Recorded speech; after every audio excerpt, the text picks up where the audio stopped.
Team Sellout. Yo, Alex. DJ Ranga. TLS MSTR Cheku DKT X Lovers Conversation. Unongogaro shushikana kuti zviri kumbofamba sei kumwana wedu yeye. Kurambana kwatakaita ndakusiva zvichadzungaidza mwana wedu yeye. Achasive kwekuyenda samai vake naye ndinoda kuyenda uku baba vake vari kuti vada kuyenda ongodzungaira achasive kwekuyenda misoti pamatama ndichema kurambana ndokupfekedza mwana wedu njema ndizvo zvinondipfiringa mupfungwa ndichina rugarogaro chema semusungwa ndinenge ndingokaya iye ari kumbobateiko mwana wandakazvara iye zvinondipfiringa mupfungwa ndichina rugarogaro chema semusungwa ndinenge ndingokaya iye mwana wandakazvara iye zvakaitika zvakatoitika kurambana takarambana pakashaya akatipa zano asi pakati pedu tiri tumai nababa takavhiringa upenyu hwake tsavekano asi mumwoyo nemupfungwa mwari munoziva kuti mwana wangu ndiye ari pamwoyo udiki hwake tiri tese aifara achiona mai nababa timurezva titi mamwoyo pekubata ndichaziyaini ndaisa shuva imba yangu ndigosiyaini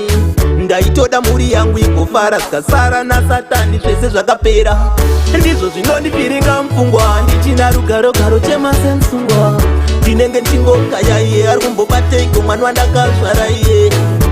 zvinondipfiringa mupfungwa ndichina rugarogaro chema semusungwa ndinenge ndingokaya iye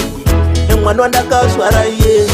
naunongogaro zvichikana kuti zviri kumbofamba sei kumwana wedu yeye kurambana kwatakaita ndakusiva zvichadzungaidza mwana wedu yeye achasive kwekuyenda samai vake naye ndinoda kuyenda uku baba vake vari kuti vada kuyenda ongodzungaira achasive kwekuyenda misoti pamatama ndichema kurambana ndokupfekedza mwana wedu njema ndizvo zvinondipfiringa mupfungwa ndichina rugarogaro chema semusungwa ndinenge ndingokaya iye ari kumbobateiko mwana wandakazvara iye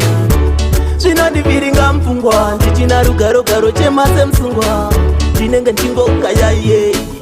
mwana wandakazvara iye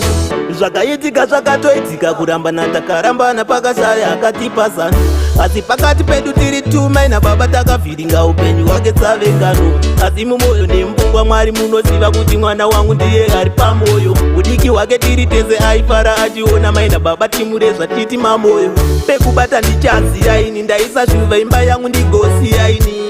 ndaitoda mhuri yangu igofara zvikasara nasatani zvese zvakapera ndizvo zvinondipfiringa mupfungwa ndichina rugarogaro chema semusungwa ndinenge ndingokaya iye ari kumbobateiko mwana wandakazvara iye zvinondipfiringa mupfungwa ndichina rugarogaro chema semusungwa ndinenge ndingokaya iye mwana wandakazvara iye